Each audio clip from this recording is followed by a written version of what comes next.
தீபாவளி டைம்ல அம்மா அதிரசம் பண்ணும்போது சுட சுட அப்படியே எடுத்து சாப்பிட்டுருக்கீங்களா? செம்ம டேஸ்டா இருக்கும். கண்டிப்பா இந்த தீபாவளிக்கு ட்ரை பண்ணி பாருங்க. பண்ணலாமா? இதுக்கு பச்சரிசியை நல்லா கழுவி சுத்தப்படுத்தி 2 மணி நேரம் ஊற வச்சுட்டு தண்ணி இல்லாம வடிகட்டி இந்த மாதிரி துணியை சேர்த்து ஃபேன் காத்துலயே ஆற விட்டுருங்க. லைட்டா ஈரமா இருக்கும் போதே நல்லா அரைச்சி எடுத்துக்கோங்க. இப்போ வெள்ளைப்பாகுக்கு வெல்லமும் தண்ணியும் சேர்த்து நல்லா கரைஞ்சு வந்ததும் வடிகட்டி எடுத்துக்கோங்க.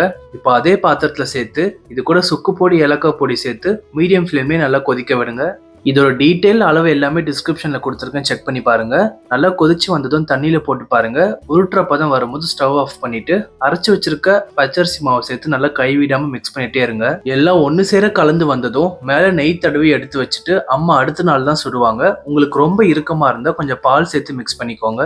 இப்ப வாழை இலையில நெய் தடவி நல்லா மெல்லிசா தட்டி சூடா இருக்க எண்ணெயில போட்டு மீடியம் ஃப்ளேம்லயே நல்லா பொன்னிறமா பொரிச்சு எடுத்துட்டு இப்போ எக்ஸஸா இருக்க எண்ணெயை இந்த மாதிரி பிரஸ் பண்ணி எடுத்துட்டு சுட சுட சர்வ் பண்ணுங்க. செம்ம டேஸ்டா கிறிஸ்பியா இருக்கும் இந்த அதிரசம். மறக்காம இந்த தீபாவளி ட்ரை பண்ணுங்க. கிராஸ் கிச்சனையும் ஃபாலோ பண்ணிக்கோங்க.